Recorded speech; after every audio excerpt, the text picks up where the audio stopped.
Hi, my name is Lydia. I'm the owner of Ampersand Prep, the designer of the cognitive agency approach, and I've been a test prep coach for about 10 years now. I'm also the parent of a senior in high school, and this has been a very stressful time.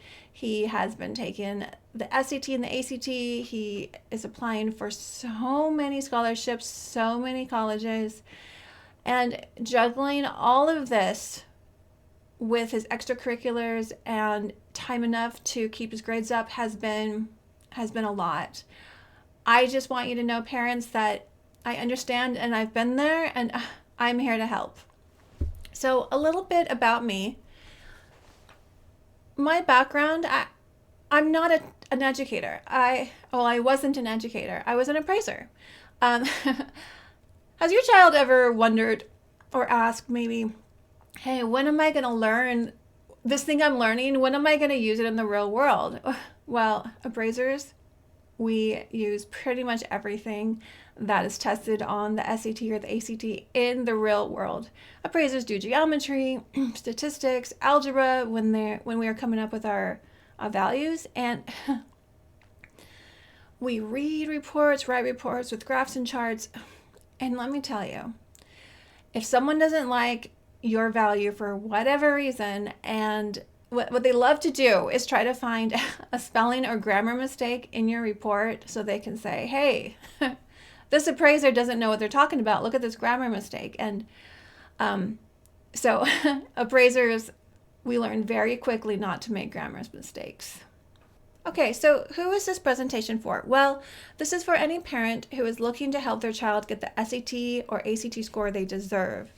And I get a lot of phone calls from parents, and how they say it, how you might look at it, is that your child is a good student but a bad test taker. I don't love saying that because I just see future good test takers. And honestly, what is a bad test taker changes from parent to parent. But what I believe you're saying is the score your child got on the SAT or the ACT doesn't match what you know they're capable of. It's not commensurate with their GPA, with their extracurriculars, with their ambition.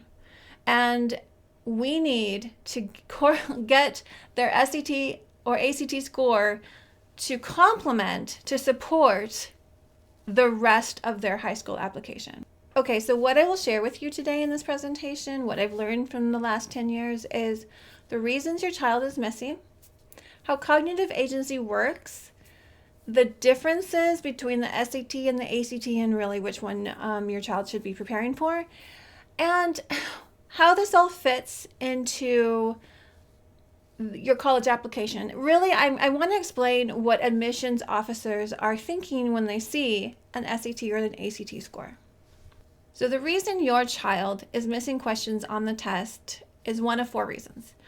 Either they didn't know the academics, maybe they forgot a formula, or they didn't know every rule for commas, or maybe they came across a vocabulary word they didn't know.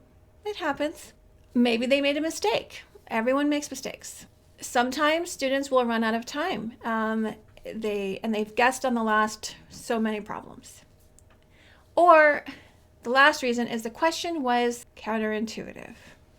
As your child's score improves through test preparation, as they get better with their mistakes, they get faster and more accurate, they've reviewed all the academics, the most likely reason they miss as their score goes up is number 4. The question was counterintuitive. That brings us to cognitive agency. What is cognitive agency? It's the ability to take academics and instead of thinking of them as rules, instead thinking of them as tools to solve problems. Let me give you some examples. I was working with a young man who had memorized pi to 20 digits. Quite impressive. But when I asked him what the circumference of a circle divided by the diameter was, he didn't know. He said, you have to give me those values. I can't just know them without those values. And I said, oh, yeah, that's pi. He had never made that connection. A lot of my students have memorized, of course, the Pythagorean theorem, but they don't understand that when we say a squared plus b squared equals c squared, we literally mean squares. 3 squared is 9, 4 squared is 16, and 5 squared is 25, and 9 plus 16 equals 25.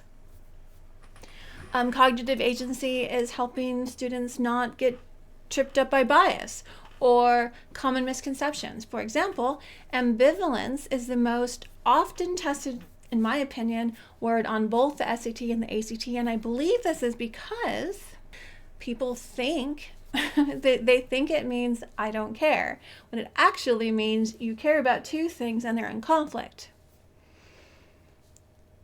When I'm teaching phrases and clauses, I don't just teach the rules for phrases and clauses and what the technical definition is. I teach my students how to use them together and to use punctuation to combine them together to communicate ideas. So phrases and clauses and punctuation are tools to use. The SAT and ACT bait bias. Cognitive agency redirects bias.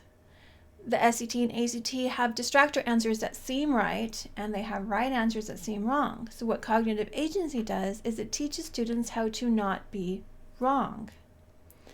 This really helps when they're stuck between two seemingly right answers. Instead of trying to make one of them right, because they will succeed, I instead teach them to find something wrong with one of them. The SAT and ACT ask unfamiliar questions on familiar topics. Cognitive agency breaks down familiar topics, so it doesn't matter what questions are being asked about these topics, a student can still problem solve. Most tutors will teach a student to trust their intuition. This makes sense because a lot of students will say, oh my gosh, I should have chosen A. I was going to, but then I changed my mind and chose C. And so obviously the tutor says, oh, well, you shouldn't have done that, so trust your intuition. The thing is that student is probably changing wrong answers to right answers. And that tutor isn't catching that because it doesn't show up when they're reviewing missed questions. Honestly, another word for intuition is bias. So what cognitive agency does is we teach students to think through two seemingly right answers. A lot of tutors will teach tips and tricks. We teach strategy. Here's a good example. A great tip and trick for the ACT is on the grammar section, whenever one of the answers is delete, to choose that answer. This is right more than 50% of the time. I would say it's right 70 to 80% of the time. That's an excellent tip. That's an excellent trick.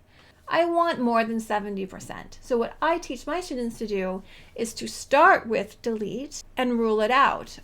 If it can't be ruled out, then choose it. We use that tip and trick to strategize. Typical tutoring reteaches high school. One of my first side jobs was with one of the big box tutoring companies.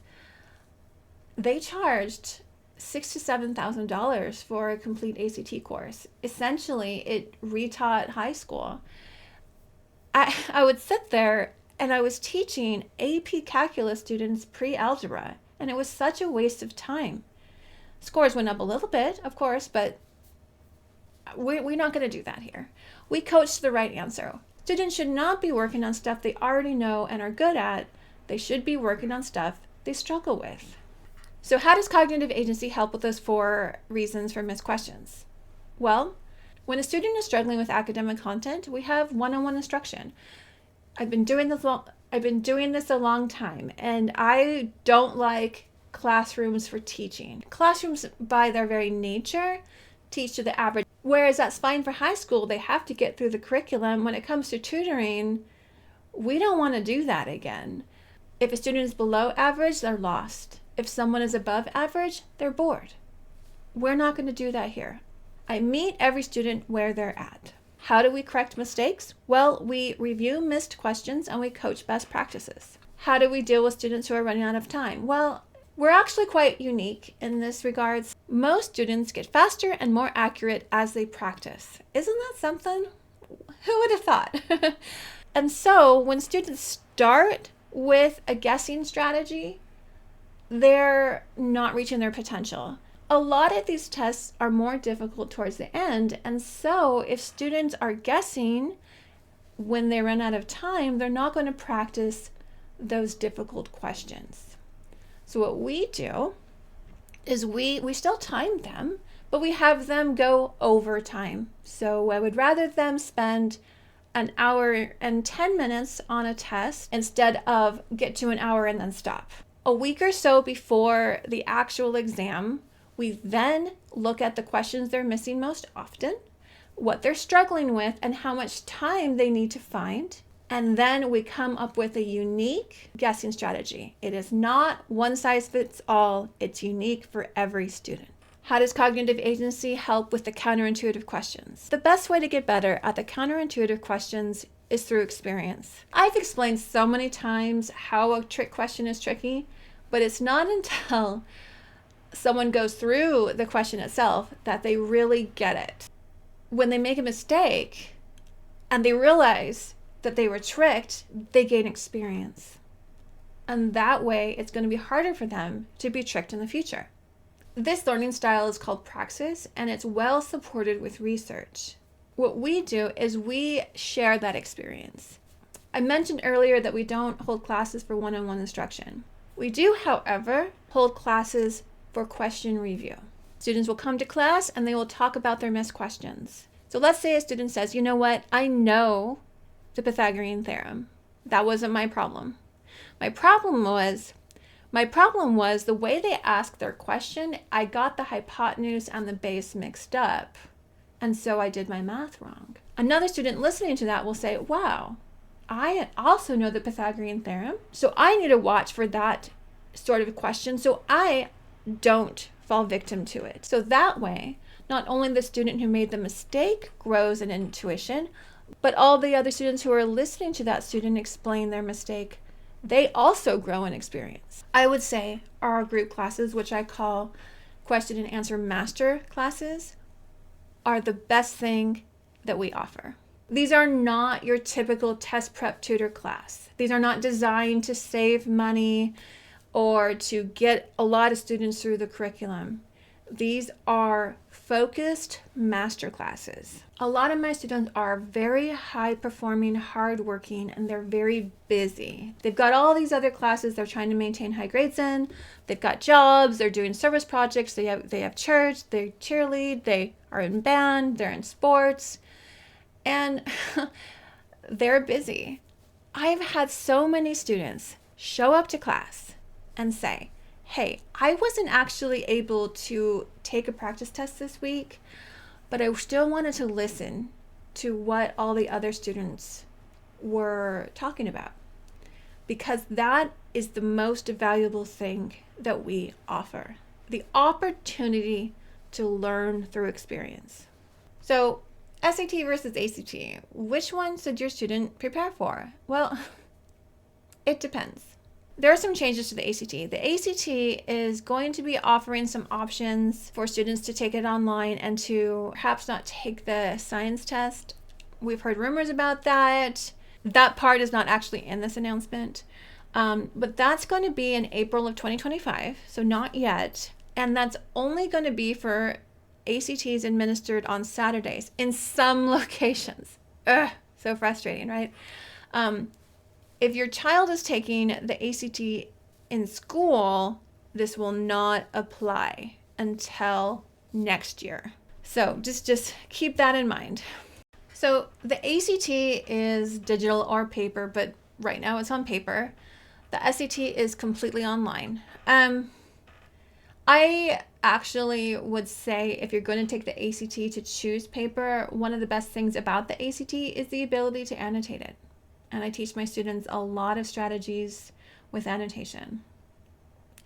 The ACT covers math through pre-calculus, whereas the SAT covers math through algebra 2. Now, if your child hasn't yet taken pre-calculus, don't worry about that so much. the pre-calculus needed on the ACT can be taught very quickly. There shouldn't be any tutor out there who can't quickly review or teach the math needed. I actually usually just do it after they've missed a question for the first time, because a lot of it can be worked out. And then I'll just explain it to them real quick and they say, oh, okay. Most of the time it doesn't make a score difference. And students who haven't taken pre-calculus do just as well on the ACT than they do on the SAT. The ACT has more geometry and trigonometry, whereas the SAT has more algebra. The ACT has easier questions, but you have less time per question. The SAT has harder questions, but you get more time. Right now, the ACT has 4 tests: the English, math, reading, and science. Whereas the SAT has 2 tests, but those tests are divided into 2 modules. There's both grammar and reading comprehension questions in the same test. These tests have been broken up into 2 modules. The first one has easy, medium, and hard questions, and depending on how well a student did on the first module, this will trigger one of 2 second modules.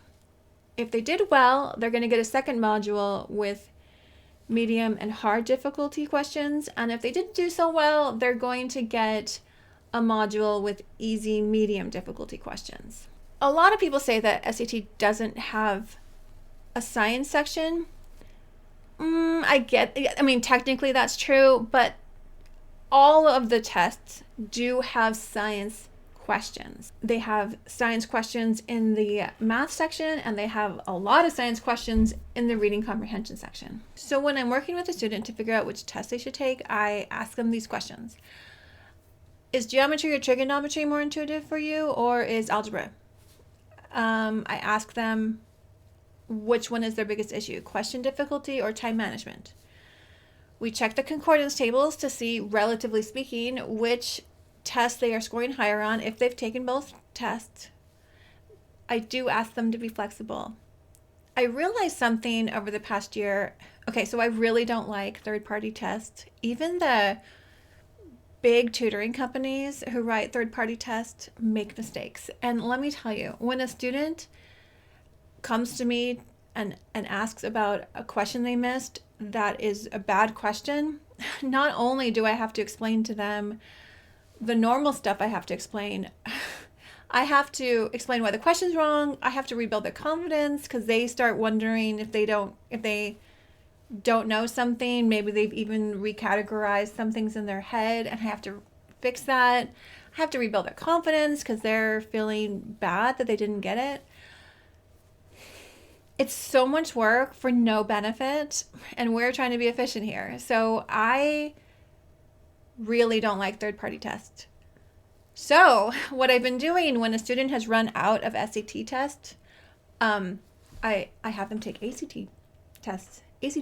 And what I found was that a lot of times they were scoring higher on the ACT, and I flipped it, and I had my ACT students try an SAT test, and they also scored higher. Not always, but I found that when a student, they always go up a little bit, right? Or a lot, but sometimes they plateau. So something I've noticed, not always, but when a student has plateaued, sometimes they can break through that plateau by switching to the other test.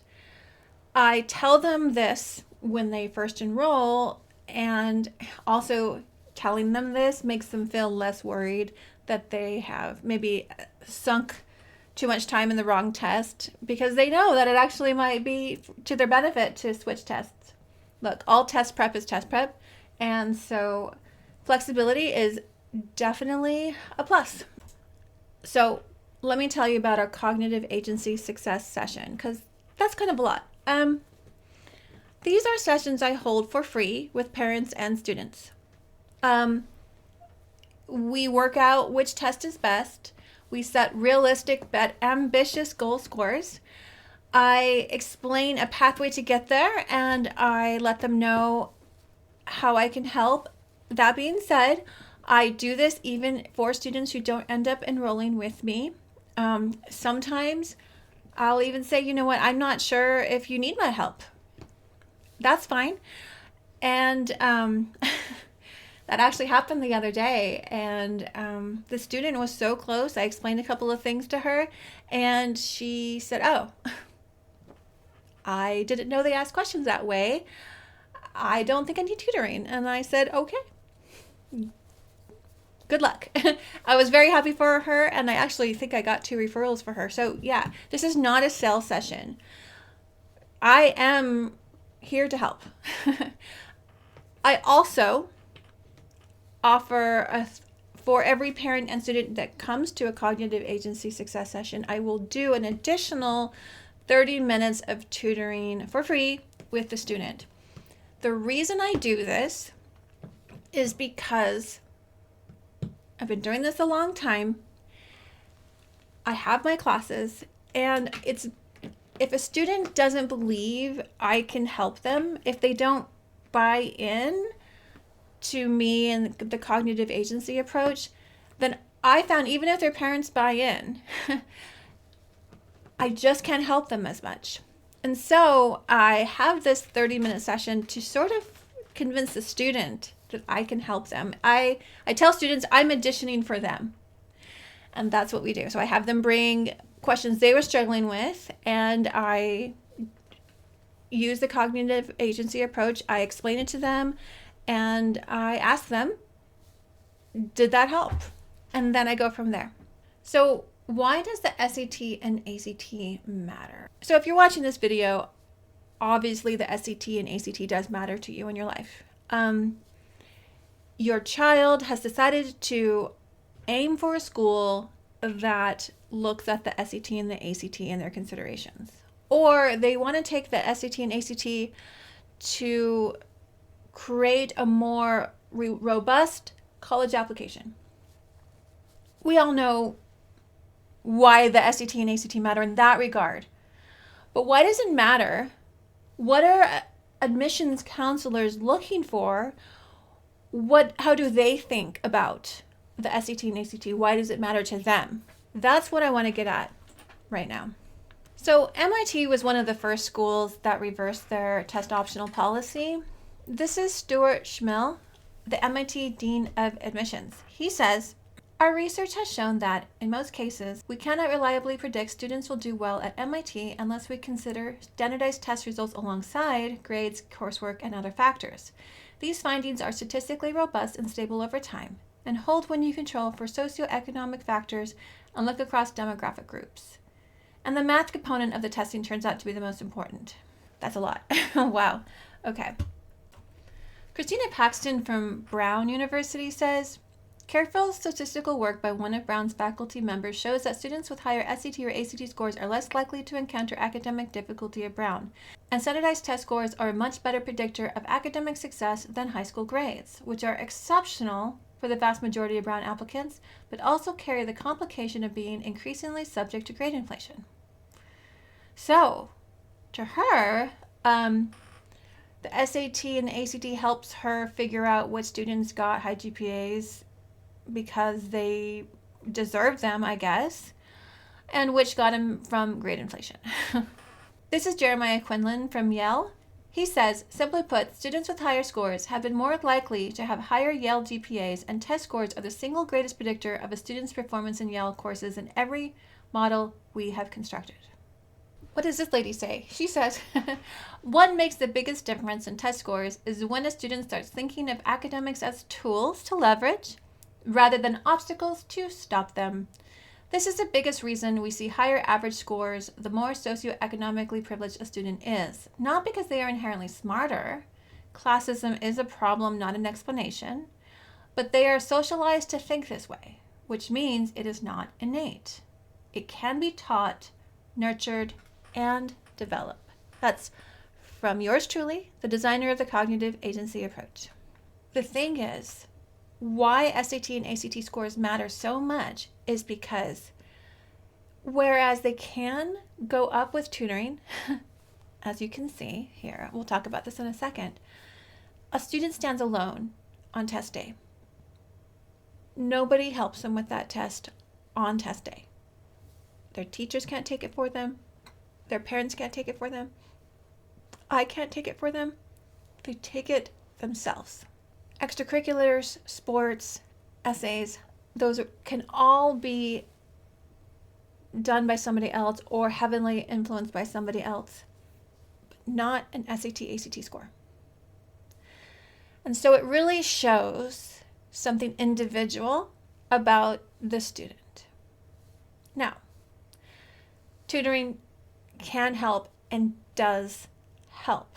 So Khan Academy, which is free, a student who studies with Khan Academy on average will see a 90-point SAT increase and a 2 to 3 ACT increase. Well, Khan Academy is more for the SAT, but I mean self-study. Self-studiers tend to see 2 to 3 points on the ACT.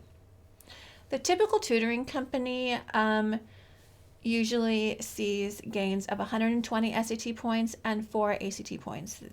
This is statistically studied.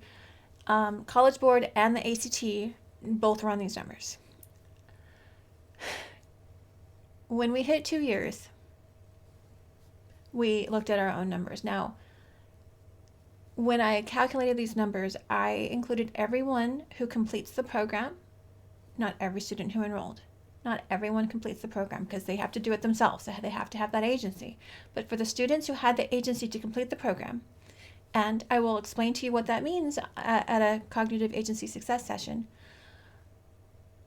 our students saw, on average, this isn't my highest students, this is my average, a 250 SAT score increase and a 7 ACT score increase. Let me say it again.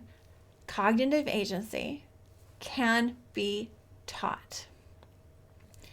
If you're watching this video online, there should be a button you can click just below it or just above it to set up a free cognitive agency success session. I would love to show you how cognitive agency can help your child get the SAT or ACT score they deserve.